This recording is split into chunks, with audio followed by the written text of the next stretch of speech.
This is our stories of living with an STD. Hi, my name is Shayna Singleton, aka the Herpes Goddess, and yes, having me is a big flex. I am the founder of Herpes Can Never Grow, in the largest herpes awareness community of over 277K, because I inspire people to love themselves more. The mission is to make everyone feel uncomfortable until the herpes community feels comfortable being open about their status and proud of their sexuality. I'm so excited today because this will be the first episode of our stories, our STD stories. Beautiful. Please let everyone know who you are since you are our first guest.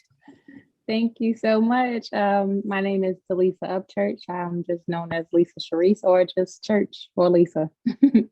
I am I'm 28 years old, and I am currently residing in San Diego, California, originally from Chicago, Illinois. Wow. Oh man. So when I give you a time, I give you the time for the East Coast. I didn't give you a time for the West Coast. I'm so sorry. It's fine. Okay. Okay. So when did you find out you had herpes? Did you find out at 28 years old? Did you find out years ago? I found out 2 years ago in 2019, December 8th to be exact. December 8th, 2019. And how was that experience for you? So I had an outbreak, which I didn't know was an outbreak at the time. I thought that I had an allergic reaction, or I thought that I had like a razor bump or something down there. So I'm in the military, so I just go to the ER. And I went to the doctor, and I was there for like 20 minutes. He did a swab, which was very painful. It was like literally on the hood of my clit. Mm-hmm. Is it okay if I'm like open like that? Yes, yes. Okay. So they did a swab. I was currently FaceTiming my current boyfriend today. So he was with me during the entire process. And I'm waiting for like 20 minutes to go by. They do a urine sample. I'm just waiting, just anxious. So then the doctor came in, and he just stood in the doorway, and he was like, "Oh yeah, you're you tested positive for herpes." I'm like, "What?" And he just left out. Wow. So while I'm on the phone with my my boyfriend, like he hears me, and it's so random that I accidentally recorded like this up. I took a picture of his face, and he looked real sad, and I'm sad, and I'm just like, what the hell? Like, I don't know what happened. We just became official and everything. I'm like, I don't know what happened. And I was like, it was a lot. I was crying. The doctor came back in, and he was like, yeah, you got herpes. And I asked him, I'm like, when did y'all find out? And he was like, oh, we took tests back in June. You didn't get them? I'm like, no, I didn't get anything. So I go to my ship the next day to the laboratory there, through the corpsman, the medical people. And the guy, he was like, oh, we didn't start tracking until July because we have this new tracking system. So we didn't start tracking anyone's record until July. We missed you. We failed you. I apologize. I'm sorry. Is there anything we can do? I'll run it up through the chain of command.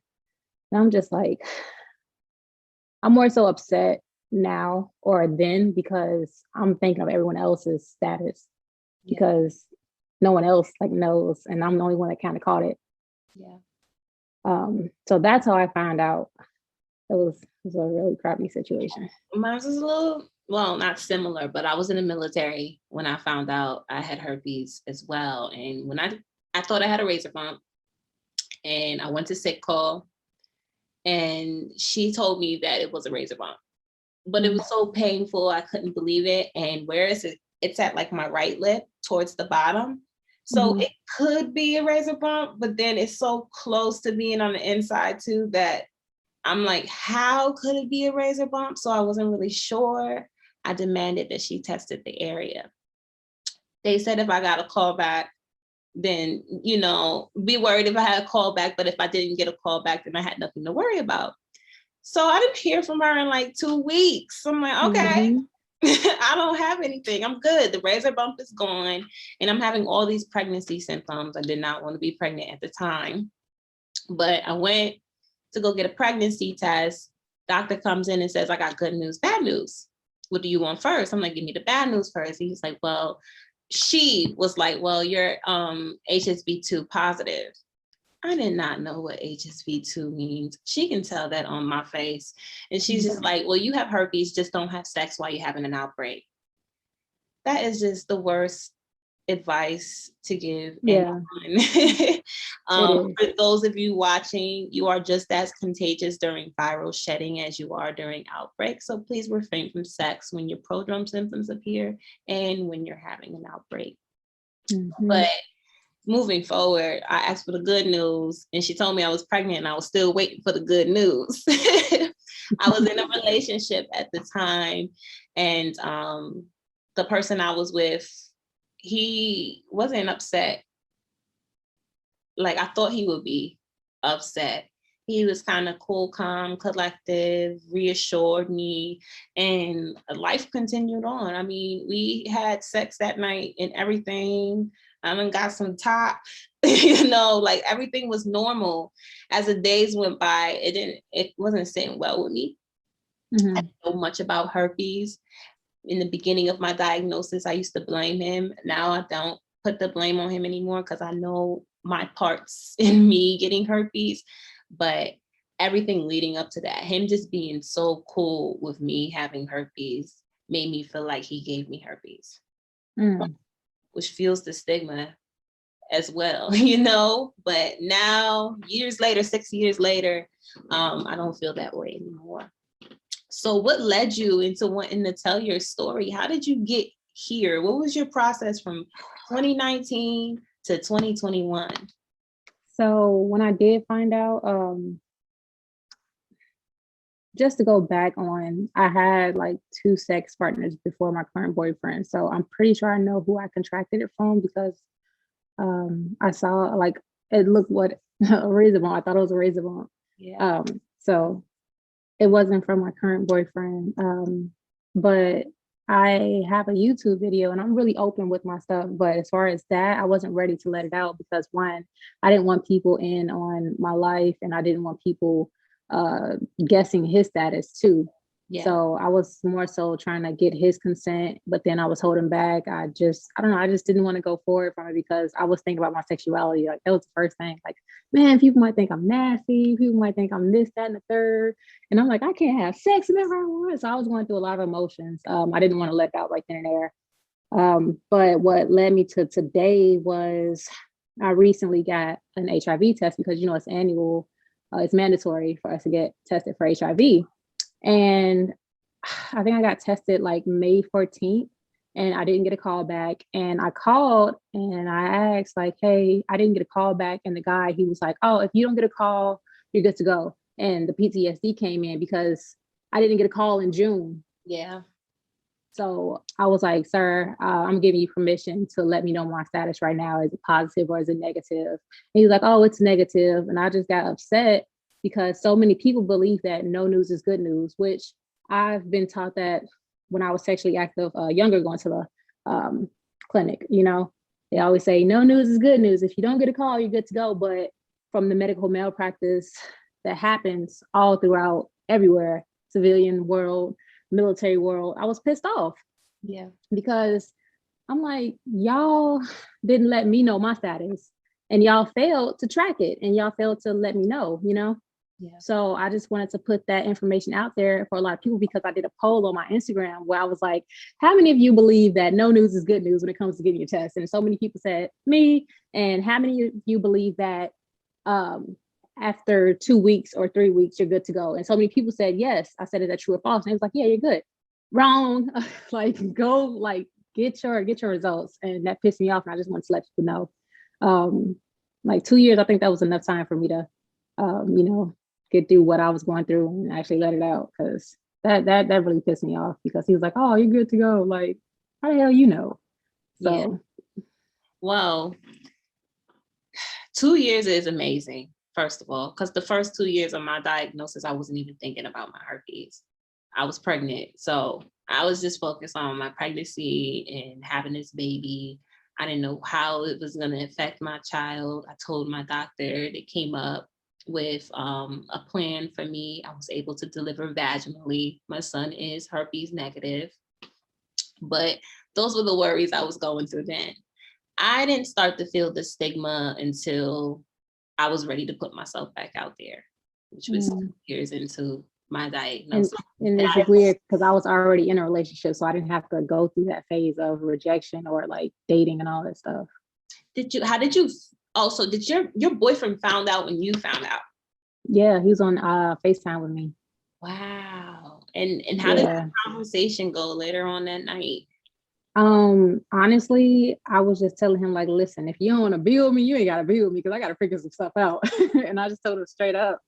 And he was like, no, we're in this together. Like, wow. Like he was, listen, this man is very supportive, and I'm really thankful for him because like there's been plenty of times where I've had outbreaks and he was like, here, I can do it for you, because I usually use like tea tree and honey sometimes.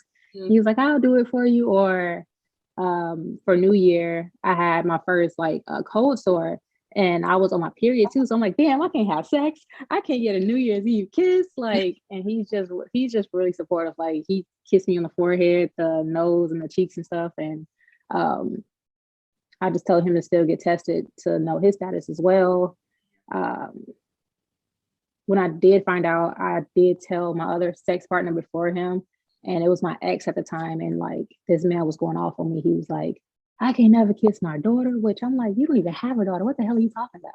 He was like, I can't kiss my daughter. Did you get it from your boyfriend? I trusted you. Like, and he was going off on me. And I'm just glad that I did have like a support system. I had my friends and I had my boyfriend and people in my corner that were like, you know, it's okay. I know so many people with herpes. And I'm like, I don't want this though. Like, it's hard to hear from people who don't have herpes. It's kind of like, hey, I don't want from you. And I looked at it. I looked at it in a very negative light at first, but then I started to just think like, okay, this ain't a curse. This is more of a blessing because one, I am plant-based, and it's like, okay, now I need to really know what I'm putting in my body, what my stressors are and all that stuff. So I don't know. And I was looking up YouTube videos. I was in a support group on Facebook, which it was kind of shady. So I got off of that because it just wasn't matching my energy. Then I found you and I'm like, hey. I'm so happy you're here. And one, I'm so happy you shared your story. To have such a great support system, not a lot of people have that. And your boyfriend sounds like an incredible man, but you're an incredible woman. So I don't expect anything less because that's the energy that you put out there. As far as you telling your ex-partners, that reaction makes me feel like he knew he had herpes, like he had it. I don't know what his situation is. I'm just like, dude, okay. Like, we're not even together. I'm calling you to let you know that I just found out I had herpes. I could have possibly gotten it from you. And you're treating me as if I knew I had herpes and I intentionally gave it to you. It seems like something he has he's hiding or something, but we won't wait on him too much. That was my first negative reaction though. I was so sad. Yeah. A lot of women go through that. With not accepting your herpes status, you attract narcissists and manipulators. People who benefit off the fact that you haven't accepted your status and you don't love yourself fully. And this is why I stress to the community that if you haven't accepted your status yet, it's not time for you to date, because those are the type of people that's going to make you feel bad about it and take advantage of you because of your herpes. They're going to go into a relationship with you and they're going to tell you nobody's going to want you but me. Who's going to want you with throwing it in your face 24/7. I accepted you with your herpes. And women and men, they feel stuck. So if there's anything I'm going to take from our conversation with each other today is to let everyone know that if you haven't accepted your herpes, stop and do the work that you need to do to heal, to move forward. Yes, please. I appreciate self-love is always the best love, for sure. Yes, for sure. Let everyone know how they can find you, how they can find your YouTube video, how they can find you on social media. Shoot, I just switched up my name. I think it's the Mona Talisa, so it's TheMonadalisa. Or it might be the dot Mona Talisa, either or. And my YouTube is Lisa Sherice, LISASHERICE. Perfect. And if you didn't catch that, I'll make sure to add it to the bottom in the little description box. I might just add it to this video as well.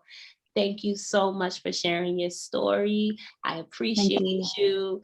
And you got herpes, I got herpes, so we cousins for life now. Thank you for having me, and I'll accept that for sure. Everyone like, subscribe, share. Support is free, and I need you to support me. Peace, love, and light. Peace, love, and